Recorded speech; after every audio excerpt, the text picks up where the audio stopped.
kemudian kalau kita lihat sebenarnya apakah halalnya di mana? Di hampir penerbangan domestik kita itu nggak ada alkohol kan. Nah, jadi kan halal. Kalau kita lihat sebenarnya dari sisi penerbangnya pun sebenarnya penerbang ketika sebelum mereka terbang, mereka harus dicek kesehatannya dulu. Mhm. Cek itu termasuk cek apakah dia mengkonsumsi alkohol dalam jumlah tertentu. Kalau Iya. dia nggak lolos ceknya, nggak bisa terbang. Jadi hampir semua Mhm. penerbang itu harus penerbang yang betul-betul sehat dan fit. Dan itu bagian Mhm. dari halal tadi sebenarnya kan seperti itu. Mhm, mhm. Produk ancillary yang dijual di atas pesawat itu adalah produk-produk yang halal. Ada leadership development program yang terus-menerus kita kerjakan dari A to Z, baik itu untuk manajer, senior manager, level VP seperti Mhm, itu, mhm. yang terus berkesinambungan dan itu tidak berhenti di level yang sifatnya hanya kapasitas yang intelektual, karena kita juga asah dengan spiritual. Jadi di Citylink hampir setiap bulan kita khataman bersama.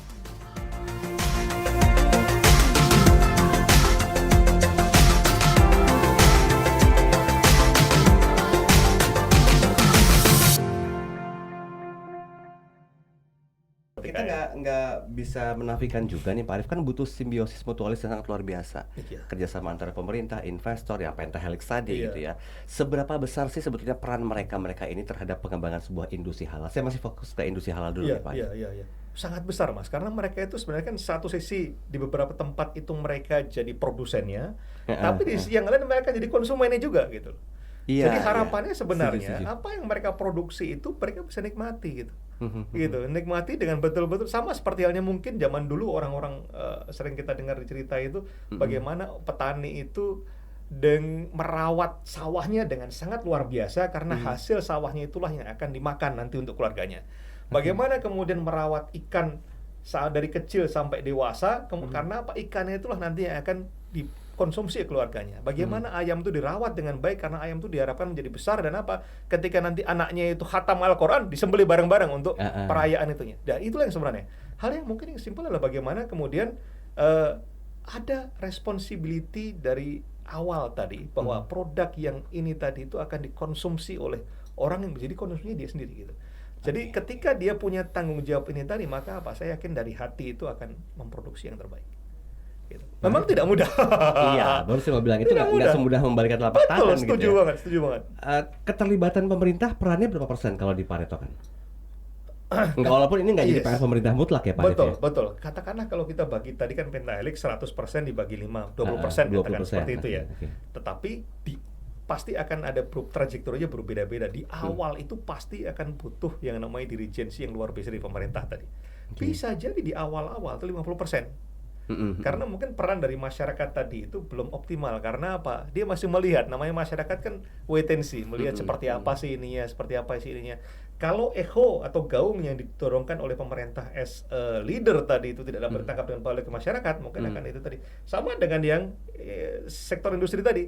Dia pasti akan Mhm. wait and see dulu melihat ini untung atau enggak, Mhm, mhm. bagaimana kemudian investasi taruh itu betul memberikan nilai return yang baik dan lain-lain. Mhm. Mereka wait and see dulu gitu kan. Nah, mungkin sebenarnya yang awal-awal selain dari pemerintah yang punya itu adalah akademisi di satu sisi dan dunia media yang bagaimana Mhm. kemudian memberikan pencerahan melalui apa namanya berita-berita positif, apa yang kira-kira Mhm. akan dituju sih, sehingga dunia industri dan masyarakat tuh menjadi semakin yakin bahwa arahnya itu sudah benar. Oke, karena ini Gitu. bakal diwariskan juga ya ke generasi-generasi Benar berikutnya. banget, Mas. Benar Saya banget, tertarik Mas. untuk sedikit menyinggung karena saya tahu beberapa statement di luar sana menyatakan ini bangsa kita untuk diwariskan ke generasi berikutnya. Iya, iya. Generasi apa sih sekarang, bukan milenial lagi, Gen Z, Gen E Gen lah Z, ya Gen kayak E, gitu ya. iya, iya. Mereka kan generasi-generasi yang empatinya tinggi, Betul. mereka mau berkolaborasi, Betul. kreatifnya tuh luar biasa Betul. banget. Nah, cocok nggak sih dengan tipikal mereka itu yang kayaknya tuh ini PR berat banget loh buat mereka loh. Cocok banget Mas, karena sebenarnya gini, ketika saya sebelum meninggalkan tempat saya sebelumnya di industri Bulu Gadung, kawasan industri Bulu Gadung itu sudah melakukan remaster plan menjadi kawasan industri yang punya nilai tambah tinggi, yang berwawasan lingkungan Oke. dan mendukung industri kreatif. Cocok Gitu. deh. Jadi industri kreatif itu industri yang sebenarnya cocok banget untuk anak muda, di mana mereka Mhm. membebaskan ruang pikirnya untuk mengkreasikan hal yang baru. Mhm, Gitu. Jadi ada beberapa dulu kita bagi menjadi beberapa spot, ada spot industri kreatif di situ tadi kan. Gitu. Oke, oke. Jadi sangat cocok sebenarnya gitu. Mhm. Industri ini tadi apalagi kalau kemudian ini tadi difasilitasi dengan infrastruktur yang memadai. Katakanlah mungkin paling simpel industri perfilman saja misalnya seperti itu kan ya. Ya, kalau misalnya ada studio film yang kemudian di sana itu memang keren banget animasinya, keren banget apa namanya digitalisasinya, maka apa mendukung orang-orang untuk datang ke sini. Saya mungkin mengambil analogi sederhana aja Mas, mungkin dulu kenapa misalnya Sunan Kalijogo, kemudian Kiai Hasan Besari di Ponorogo, kemudian yang itu mulai dari sebuah pesantren kan. Pesantren tempat sebenarnya sama seperti ini tadi kan. Mereka punya kapasitas tertentu untuk menyebarkan ini tadi kan. Begitu ini terjadi maka apa? Cepat banget itunya apa namanya leverage-nya. Sama halnya kalau sekarang itu mungkin setiap kawasan perumahan misalnya seperti itu, pasti yang pertama setelah itu adalah apa? Sekolah, tempat ibadah. Karena tanpa ada sekolah mereka kan berpikir saya ngasih tempat tinggal di sini bagaimana saya sekolah gitu kan. Nah ini kan sama juga. Kemudian setelah sekolah itu berarti apa? Kerjanya di mana? Nah ini kan difasilitasi di dunia kerja tadi dengan apa? Dengan kawasan yang memang betul-betul mendukung apa namanya industri kreatif tadi. Seperti itu. Dan esensi dari halal sendiri tidak hanya sebatas dosa dan tidak gitu ya. Iya, setuju banget Mas. Karena itu value, nilai gitu. Itu value, nilai yang ditanamkan gitu. Halal itu kan identik dengan sehat, bersih, manusiawi. Dan terjaga kualitas. Betul. Ini cocok nih sebenarnya nih karena generasi sekarang kan hidupnya pengen sehat, makan apa juga pengen terjamin gitu ya. Betul. Probabilitas untuk teman-teman Gen Z atau Gen E masuk tuh bagaimana menurut besar banget Mas, besar banget sebenarnya. Yang diperlukan sekarang itu adalah sebenarnya ya diciptakan kolamnya. Kolamnya itu kolam yang bersih, sehingga semua orang itu bisa masuk kolam tadi dengan happy. Nah, gitu sebenarnya, gitu kan. Nah, berarti secara helikopter view-nya, integritas antara pemerintah, pentahelix tadi itu memantau ya. Iya. Pada akhirnya nanti kan setelah ini kan yang gerakan tadi mungkin karena gerakannya itu dirasakan pemerintah sudah mulai udah cukup untuk gerakan tadi karena apa? Karena dari si akademisi, dari masyarakat, dari media dan industri sudah bergerak sendirinya tadi. Karena fasilitasi di awal tadi ternyata memang betul-betul terbukti gitu. Yang kita kerjakan kalau dikatakan di regulasi itu A yang dijalankan gitu. Dan kemudian berbisnisnya ada. Nah ini yang sebenarnya kalau kita lihat di Permen Perin 17/2020 itu sangat pemerintah sudah sangat mempermudah berdirinya kawasan industri halal ini tadi kan. Jadi dimungkinkan sekali untuk kemudian berbisnis dengan cara yang baik. Karena sebenarnya halal ini pun kalau kita dengan kacamata sekarang itu melihatnya adalah apa? Ini kan good corporate governance kan seperti itu kan. Kalau sekarang ada ESG, environmental, social, governance seperti itu. Dulu ada Millennium Development Goals, SDGs, sekarang SDGs dan lain-lain itu sebenarnya kan bagian dari sesuatu yang kalau kita rangkum dalam sebuah kata itu adalah apa? Ya halal tadi. Karena apa? Halal itu value yang memberikan sesuatu yang baik, yang rahmatul lil alamin tadi gitu. Biar gak dikesankan gimmick kita. Waduh, luar biasa ini. Iya. Minum kita nih biar gak terkesan gimmick ya. Iya. Tapi ngomong-ngomong Pak Arif, kalau di rumah gaya bicaranya kayak gini nggak? Nggak. Sama anak-anak gimana? Kalau sama istri? Gimana? Bercanda aja. Bercanda. Sama anak-anak? Sama juga bercanda. Pernah nggak sih menularkan value-values yang ada dalam diri Bapak secara pribadi gitu agar anak-anak paling tidak bisa mimicking, duplikasi dari pencapaian orang tuanya? Ya, hopefully Mas, apa yang kita kerjakan sekarang itu sesuatu yang sebenarnya harapannya mempunyai yang tadi nilai yang ada legacy, sesuatu yang diturunkan kepada generasi selanjutnya tadi. Setuju. Gitu. Jadi kita tidak saja. Istri saya selalu memesan pada kita, jangan kemudian kita pintar untuk diri kita sendiri, jangan kemudian kita kaya untuk diri kita sendiri, jangan kita hebat untuk diri kita sendiri, tapi bagaimana kemudian kehebatan, kekayaan, keilmuan tadi itu disebarkan ke banyak orang. Dan itu yang value yang istri saya selalu tekankan sekarang, yang sebenarnya matching dengan apa yang ibu saya sampaikan dan bapak saya sampaikan dulu tentang doa gitu, tentang doa. Jadi jangan kemudian nggak ada maknanya kalau kemudian kita itu bergembira di atas penderitaan orang lain. Ya, jadilah jembatan emas yang baik buat yang lainnya. Meskipun kalau kita lihat memang yang namanya jembatan itu ya diinjak-injak, ya sakit pasti. Tapi ya kebahagiaan adalah kebahagiaan kita menghubungkan titik A dan titik B tadi dengan baik. Sama seperti yang kita lihat Citylink tadi. Citylink itu kebahagiaannya apa? Ketika kita bisa membawa penumpang dari titik A ke titik B tadi dan tidak semata-mata berbicara mengenai sebuah perjalanan, journey-nya, tapi membawa sebuah experience yang baru, yang baik kepada masyarakat tadi. Yes. Gitu. Saya jadi terpikir begini, apakah ada satu ide atau hal yang dicanangkan oleh Bapak gitu ya, agar paling tidak adalah istilah kawasan penerbangan halal gitu lah. Kan udah sukses nih di kawasan industri halal nih. Jadi mau diterapkan nggak di Citylink? To some extent kita sudah melakukan, Mas, karena kalau kita lihat ya penerbangan Citylink itu penerbangan yang bebas asap rokok, katakan seperti itu kan, dikatakan meskipun itu udah terjadi di hampir semua penerbangan di dunia, tapi bebas asap rokok mungkin ya ada yang mengatakan ini makruh, ada yang melakukan mubah, ada yang melakukan haram dan lain-lain, tapi setidaknya bahwa itu sudah kita jaga dari awal. Kemudian kalau kita lihat sebenarnya apakah halalnya di mana, di hampir penerbangan domestik kita itu nggak ada alkohol kan. Nah, jadi kan halal. Kalau kita lihat sebenarnya dari sisi penerbangnya pun, sebenarnya penerbang ketika sebelum mereka terbang, mereka harus dicek kesehatannya dulu. Cek itu termasuk cek apakah dia mengkonsumsi alkohol dalam jumlah tertentu. Kalau dia nggak lolos ceknya, nggak usah terbang. Jadi hampir semua penerbang itu harus penerbang yang betul-betul sehat dan fit. Dan itu bagian dari halal tadi sebenarnya kan, seperti itu. Produk ancillary yang dijual di atas pesawat itu adalah produk-produk yang halal. Gitu kan. Jadi ya secara umum seperti itu ya. Tetapi ini kan bicara mengenai sebuah ekosistem lah ya. Nggak akan berhenti sampai di sini lah ya. Tapi ya selalu ada perubahan-perubahan seperti halnya kehidupan selalu berubah tadi kan. Tapi kita berusaha membawa bahwa values ya, kembali lagi yang Mas Daryl sampaikan, yang saya juga echoing tadi di awal, bahwa kita nggak berbicara dalam kacamata jargon ya. Karena takutnya nanti begitu katakan jargon terus semua orang sibuk dengan sesuatu yang di luarnya tapi lupa dengan substansinya. Nggak ada value-nya nggak ada value-nya. Just branding only ya. Just branding only, nggak ada itu. Yang susah gitu ya. Dan kalau kita lihat secara sumber daya pun, kalau kita lihat di sini sumber daya yang memang kita upayakan untuk menjadi sumber daya yang positif lah. Jadi dari awal, gampangnya awal rekrutmennya pun kita rekrutmen yang nggak ada kolusi, korupsi, nepotisme. Kita nggak ada. Ya kalau Anda memang punya kapasitas, ya Anda bisa masuk. Kalau nggak punya kapasitas, ya mohon maaf, Anda harus cari tempat yang lain lagi untuk bekerja. Sama seperti itu kalau kita berbicara mengenai promosi, kita sampaikan transparansi di sini. Transparan dalam arti apa? Kamu jangan sogok, jangan suap, jangan lain-lain, jangan melakukan hal-hal yang memang tidak pas gitu. Gitu. Jadi ya ini yang value-value yang kita tanamkan di hampir semua tempat tadi. Termasuk kalau kita berbicara mengenai penghijauan.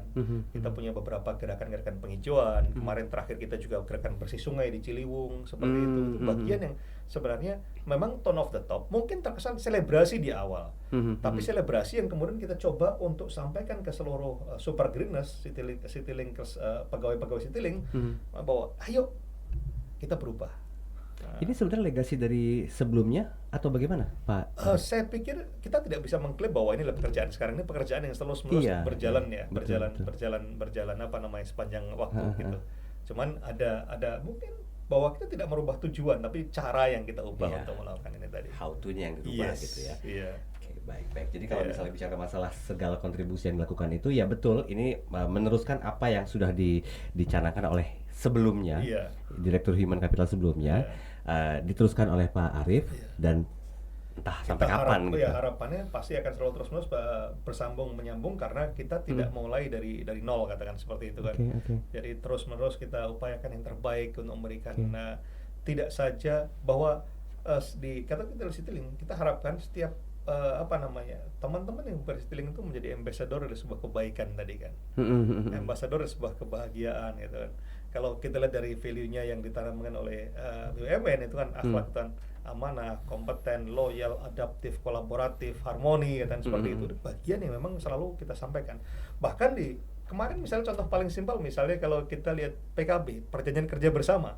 PKB itu dari awal kita sampaikan, kita set dari awal, PKB itu harus menjadi PKB yang value-nya itu value akhlak tadi. Jadi setiap pasal yang tidak mencerminkan nilai amanah, tidak mencerminkan nilai harmoni, please kita take out aja. Jadi dari awal kita set udah betul-betul ini bahwa ini adalah kita bicara mengenai value yang kita coba tanamkan tadi di sini tadi. Oke, Pak Arief, ini saya harus tanyakan. Mohon maaf sebelumnya. Dengan senang hati. Ketidakpuasan Anda terhadap pencapaian sekarang ini tuh di mana letaknya? Saya mungkin sebagai manusia mungkin pasti mengharapkan sesuatu yang lebih dari sekarang gitu kan ya. Tidak puasnya mungkin bahwa apa yang kita kerjakan sekarang itu masih masih ya kalau bicara tidak puas pasti tidak sesuai dengan ekspektasi yang ada, pasti seperti itu kan ya. Nah kalau kita melihat dari segi misalnya profitabilitas itu, kita pasti selalu berharap profit itu lebih tinggi dari yang diharapkan sekarang ini, gitu, seperti itu. Dari segi agent of development yang saya sampaikan tadi, mungkin sesuatu yang bola snowball yang kita gulirkan itu belum sesuai dengan harapan yang ada tadi, gitu. Ya pasti ada lah ketidakpuasan tadi gitu. Dan saya pikir manusiawi, tapi ya at the end of the day sebagai manusia pekerjaan kita adalah berusaha yang terbaik, berdoa yang terindah. Siapa yang berusaha akan diberi ya. Sesimpel itu sebenarnya. Sorry Pak Arif, kenapa saya tanyakan ini? Karena memang setiap manusia itu kan nggak pernah bisa untuk tampil sendirian ya. Sebagai manpower kah atau ladies power kah. Mereka butuh orang-orang di bawah. Betul. Butuh people, butuh semangat, butuh effort yang sangat kuat agar ilmu kodok tuh nggak terjadi gitu lah. Ilmu kodok ngerti kan ya? Mereka pengen lompat tapi nginjek yang bawah gitu lah. Itu kan nggak boleh kan? Harusnya kan memang ya support sama-sama gitu. Betul. Adakah satu indikasi-indikasi yang Bapak lakukan sebagai sebuah bentuk ketegasan sebagai seorang manajer human capital di PT Citylink Indonesia agar hal-hal yang negatif itu bisa terminimalisir, paling tidak dimitigasi? Betul Mas, yang kita sampaikan sekarang itu adalah sebuah model transparansi lah ya. Dan transparansi itu kita digitalisasi. Jadi semua orang itu bisa melihat bagaimana kinerjanya dia pada periode tertentu. Dan ukuran dari sebuah kinerja tadi itu parameternya jelas. Jadi katakanlah misalnya kita berbicara kenapa saya dapat sekian, karena parameter A, B, C, D yang Anda kerjakan itu nilainya itu di bawah rata-rata, sehingga apa yang Anda dapatkan cuma sekian tadi. Ada reward and punishment yang jelas lah. Sehingga ketika orang itu bertanya-tanya, itu mereka bisa bertanya dengan lebih clear lah, tidak ada yang ditutup-tutupi lagi gitu. Jadi dengan model sekarang yang serba digital tadi, mereka kemudian kita punya di Citylink itu punya Hello City, aplikasi human capital yang membuat mereka itu bisa melakukan apa Pak di sini tadi, gitu. Jadi mereka clock in clock out lah, itu wajar lah kalau pas masuk dan keluar kantor segala macam. Bahkan aplikasi itu bisa mendeteksi, kita pasang artificial intelligence sederhana. Kalau Anda seperti ini terus dalam tempo 2 tahun ke depan Anda akan jadi apa? Nah, seperti itu. Jadi kalau Anda mau lebih dari ini, maka apa? Anda harus tingkatkan kapasitas diri Anda. Seperti itu. Jadi by system seperti itu dijalankan. Coaching itu juga dijalankan dengan transparan. Ada leadership development program yang terus-menerus kita kerjakan dari A to Z, baik itu untuk manager, senior manager, level VP seperti itu, yang terus berkesinambungan. Dan itu tidak berhenti di level yang sifatnya hanya kapasitas yang intelektual, karena kita juga asah dengan spiritual. Jadi di Citylink hampir setiap bulan kita khataman bersama. Oh iya. Khataman bersama. Jadi setiap orang yang ingin masuk ke komunitas kita undang untuk bareng-bareng, ya Anda silakan membaca juz berapa atau ayat berapa atau itu, dan nanti di akhir periode kita dalam tanda kutip selebrasi lah, ngaji bareng-bareng, ngaji surat-surat pendek, dan di situ tadi itu ada meaningful learning. Jadi setiap orang yang tadi punya pengalaman khusus dengan ayat yang dia baca, dia bisa cerita. Saya baca misalnya Al-Ikhlas surat ketiga misalnya seperti itu. Nah ini ngena banget saya pas waktu itu pas gini. Jadi bisa jadi cerita ke orang lain. Gitu. Jadi sesuatu yang dia rasakan tapi punya manfaat untuk orang lain. Ini gitu. Ide dari mana? Alhamdulillah saya kerjakan dari sebelumnya Mas. Jadi ini di tempat sebelumnya saya kerjakan dan di Citylink saya kerjakan juga. Tapi mereka open ya tentang hal ini ya? Open Mas. Kita support untuk ya mungkin yang punya yang agama yang lain misalnya Nasrani dan lainnya, kita support juga. Monggo mereka mau dengan model apa untuk mengasah ketajaman spiritualnya tadi. Nah, ketajaman emosionalnya kita asah terus dengan apa? Dengan melihat bagaimana orang yang di bawah kita itu bertindak, dan sekaligus juga kalau kita melihatnya emosional itu tidak hanya emosional tapi environment tadi kan. Kita ajak mereka untuk tanam pohon, kita ajak mereka untuk bersihin sungai dan seperti itu. Sehingga kalau kita lihat ada emosionalnya kita asah, intelijensinya kita asah, dan spiritualnya itu kita tambah. Seperti itu. Pak Arif, izin saya mau balik lagi ke masalah kawasan industri halal ya. Dan nanti kita coba relatekan ke kawasan penerbangan industri halal. Kan kalau orang yang sudah merasakan penerbangan bersama Citylink, mereka tahu ya bagaimanakah kualitasnya, services di udaranya seperti apa, post injury dan juga pre-injury dan postnya mereka udah mengalami gitu lah.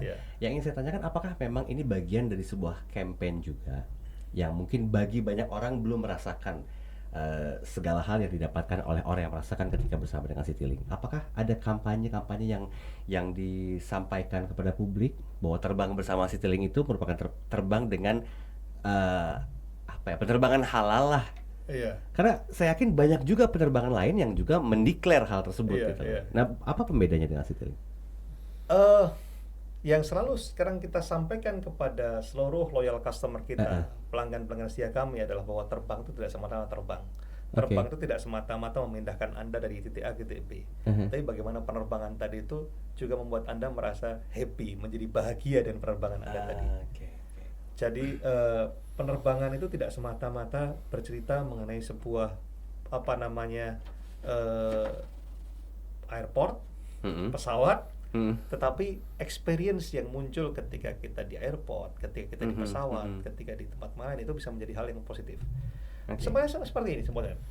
Kalau kita bicara mengenai bagaimana Citylink itu setiap mau turun, katakan seperti itu, pramugari, cabin crew kami itu, ayo kumpulkan sampah-sampah yang masih belum itu kan. Nah, itu kan merubah budaya sebenarnya. Betul. Merubah budaya. Nah, harapan kami sebenarnya sampah itu ya tanggung jawab masing-masing. Jangan kemudian jadi tanggung jawabnya orang lain. Jadi yang menyampah itu mestinya kemudian bertanggung jawab untuk membuangnya secara proper gitu. Meskipun dia bayar gitu, tapi ya ada langkah baiknya kalau kemudian ya dikantongin misalnya atau apa. Jangan menyampah di sembarang tempat. Seperti itu. Jadi sebenarnya ini pembelajaran yang sudah dilakukan lama dan tinggal bagaimana Pak Arya tuh menstabilkannya sebagai sebuah kebiasaan ya. Iya. Tidak saja kemudian hanya di ketika penerbangan aja, tapi harapannya adalah setiap perjalanannya dimanapun dia berada, dimanapun dia menuju, itu kemudian menjadi sebuah hal yang mendatangkan kebaikan tadi. Value study pada akhirnya. Ini nyambung nih antara ujung kita bahas masalah value orang tua yang diberikan sama value diberikan oleh perusahaan kepada para SDM-nya. Capek nggak sih Pak jadi human capital ini? Happy Mas, enjoy. Ya karena kan orang tuh beda-beda ya pribadinya ya. Karena capital terbesar dari setiap company itu ada di human-nya sebenarnya, di manusianya kan. Seberapapun hebatnya pesawat, tanpa ada penerbang, tanpa ada cabin crew, ya, tanpa ada ground officer yang di bawah, nggak akan terbang. Ya kan bisa selesai gitu. Jadi penerbangan itu tidak semata-mata berbicara mengenai siapa yang di depan, which is itu adalah first officer atau pilot captain-nya, tidak semata-mata yang di tengah cabin crew-nya tadi, tetapi juga yang di bawah yang tadi Mas Daryl sampaikan tadi, pre-journey-nya, post-journey-nya itu semua terlibat di sini tadi. Jadi ketika satu ekosistem ini terganggu, pasti yang lain terganggu. Jadi kerjasama yang baik, yang kita kolaborasi yang optimal, jadi pasti selalu kita harapkan. Jangan merasa bahwa yang di depan itu lebih baik daripada di tengah atau yang di bawah. Demikian juga yang di bawah jangan merasa bahwa kalau nggak ada saya kamu nggak akan bisa ngapa-ngapain. Jadi semuanya punya kontribusi di tempat-tempat yang memang ditugaskan, diamanahkan. Jadi kayak ngebentuk satu sistem yang terintegrasi. Mas. Exactly. Kalau dibilang capek, pasti kerja di mana-mana nggak ada yang nggak capek gitu. Tapi bagaimana kemudian kalau anak-anak sekarang tuh merubah lelah menjadi lila lah. Merubah lelah jadi lila ya. Pak Arif, ngomong-ngomong hobinya apa sih? Saya suka sepedaan. Saya suka senam. Saya fitness gitu. Ya jalan kaki. Baca buku. Ketemu banyak orang. Jalan berdua gandengan sama istri. Tapi gini, sedikit saya minta komentar tentang jalur sepeda di Jakarta. Yes. Apa yang mau Anda katakan, Pak Arif? Saya terus terang punya bad experience dengan bukan jalur sepedanya Mas, dengan sepeda di Jakarta ya. 14 Agustus 2022 itu saya kejamret Mas. Di Gajah Mada, dan itu yang sampai sekarang membuat saya kadang kalau masuk sepedaan tuh masih agak traumatis lah, seperti itu. Jadi posisinya Anda sedang bersepeda? Saya bersepeda berdua sama anak saya. Selfie? Enggak juga. Enggak. Handphone seperti biasa karena pakai jersey ditaruh di belakang. Nah, tapi itulah begitu di belakang ditarik gitu. Ditarik, kemudian karena pakai road bike jatuh karena nggak bisa kontrol kan ada ada klitnya, apa namanya, sepatunya, jadi jatuh nggak bisa kontrol. Gigi saya hilang 2, Okay. ada beberapa luka, dan itu yang sempat membuat agak apa namanya, Wah, tapi it happens di mana-mana gitu sebenarnya. Iya, betul. Cuman secara pribadi agak shock juga sih kejadian seperti itu. Jalan di Jakarta menurut saya sih enak buat sepeda, ya terutama jalan protokolnya karena luas dan halus lah ya itu ya. Gitu. Tapi menyepeda itu punya filosofi Mas buat saya Mas sebenarnya. Ayo, lanjut. Karena ya sepeda itu roda yang terus berputar, terus kita kayuh kan. Ini wisdomnya banyak loh ngomong. Kalau sama capek Anda. ya berhenti sebentar, tapi ya dikayuh lagi habis itu. Seperti itu ya ilmu sepeda yang saya pakai seperti Ini itu. meaningnya di jabatan Anda apa? Bahwa journey itu nggak akan pernah selesai. Oke. Gitu. Jadi wajar kalau kita sebagai manusia merasa lelah, merasa capek, merasa tidak berhasil, tetapi at the end kita harus bangkit, bangun lagi untuk menuju ke tujuan yang sudah kita cita-citakan tadi. Oke, sama aja kayak sebuah puisi begini ya. Biarkan aku lelah mengejarmu karena kau tak pernah bisa mengejarku. Wah. Biasa. Ngeri. Dipuja enggak nih Mas? Oke, Pak Arif, kita nggak punya waktu banyak lagi. Tapi mungkin boleh nggak di menit-menit terakhir ini ada harapan khusus nggak kira-kira yang secara pribadi Pak Arif mau sampaikan? Entah itu kepada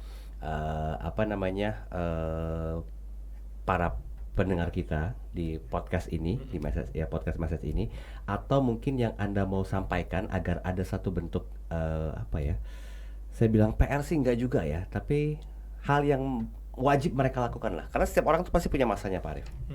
Apa yang mau Anda sampaikan?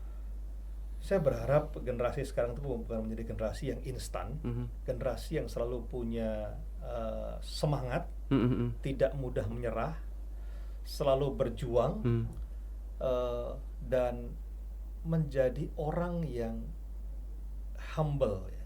Apapun pencapaiannya, ingat bahwa di atas langit masih ada langit. Betul.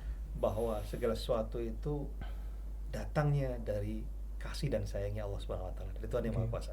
Gitu. Apapun yang kita usahakan itu harus dikembalikan kepada zat yang menjinak kita, dan kemudian tugas kita sebagai khalifah di muka bumi itu bagaimana menyebarkan kebaikan-kebaikan kepada seluruhnya tadi.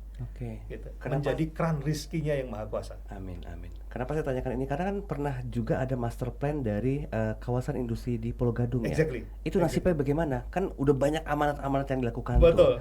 Masa hanya tinggal sebuah master plan aja sih, kan nggak ada kelanjutannya. Saya punya keyakinan dan selalu saya doakan, insya Allah apa yang dulu dicanangkan dengan membuat remaster plan kawasan industri Pulau Gadung yang dulunya kawasan industri yang dengan industri berat lah katakan seperti itu, menjadi kawasan industri yang bernilai tambah tinggi tadi. Kita dulu pernah rencanakan untuk waktu awal kawasan industri Pulau Gadung itu di remaster plan, itu master plan-nya itu melihat kepada apa yang terjadi di New York, dengan Central Park, di London yang merubah kawasan kumuh dockingnya itu menjadi kawasan yang luar biasa, kawasan financial district dan lain-lainnya. Harapannya seperti itu. Kita banyak mengacu ke kawasan industri yang memang punya nilai tambah tinggi waktu itu gitu. Dan saya yakin ini tinggal menunggu waktu untuk bisa direalisasikan, karena saya yakin pemerintah dalam hal ini yang awal tadi saya sampaikan punya semangat yang luar biasa, apalagi dengan apa yang terjadi sekarang ini, maksudnya ini sinyal dari alam lah kata. Ini semesta mendukung ini katanya. Semesta mendukung ini seperti ini. Jadi saya yakin tinggal menunggu waktu, dan moga-moga bisa terjadi amin. Kawasan industri Pulau Gadung yang memang betul-betul menjadi kawasan industri yang smart, modern, environment friendly, dan menjadi cikal bakal dari sebuah industri yang bernilai tambah tinggi di Indonesia. Ya, khususnya untuk industri halal ya. Yes. Karena master plan-nya udah ada, ya jangan tinggalin begitu aja. Iya, gitu ya. setuju. Oke, Pak Arif. Kita dukung terus lah. Kita kilik-kilik terus ya. Mas Arif juga kilik-kilik terus ya. Nggak mau terjun ke politik? Sementara nggak, Mas. Bener nih. Nggak tertarik atau gimana? Benar. Apa namanya panggilannya belum. Berarti udah kemungkinan ke sana ya? Semestanya belum berikan sinyal. Belum kan sinyal. Mudah-mudahan kita doakan ya biar lebih kuat lagi powernya gitu lah. Pak Arif, terima kasih ya waktunya ya. Makasih banyak Mas Rio. Sehat-sehat. Salam Saya buat banyak keluarga. belajar dari Mas dan luar biasa. Pembicaraan yang sangat ini inspiratif banget hari ini. Wisdomnya juga banyak dan ada banyak values yang saya dapatkan juga. Khususnya di sesi pertama tadi ketika sudah mengajarkan tentang orang tua. Karena saya pun orang tua, saya harus mengajarkan kepada anak, kepada putra-putri saya dan juga pada istri. Bagaimana agar semua itu menjadi sebuah bentuk dukungan buat suami ya menjadi yang terbaik. Betul. Sampai ketemu lagi. Makasih banyak Mas Rio. Sehat-sehat ya. Sehat selalu. Baik. Sehat selalu. Sobat Message, demikian perbincangan saya kali ini dan semoga dari apa yang disampaikan oleh Pak Arif ini mampu memberikan sebuah kontribusi positif ya, tidak hanya terhadap pengembangan kawasan industri halal di Indonesia saja, tapi juga mencakup ke kawasan industri halal yang lainnya, termasuk di dunia penerbangan. Sampai ketemu di edisi podcast Message berikutnya. Saya Daryl Adam. Assalamualaikum warahmatullahi wabarakatuh.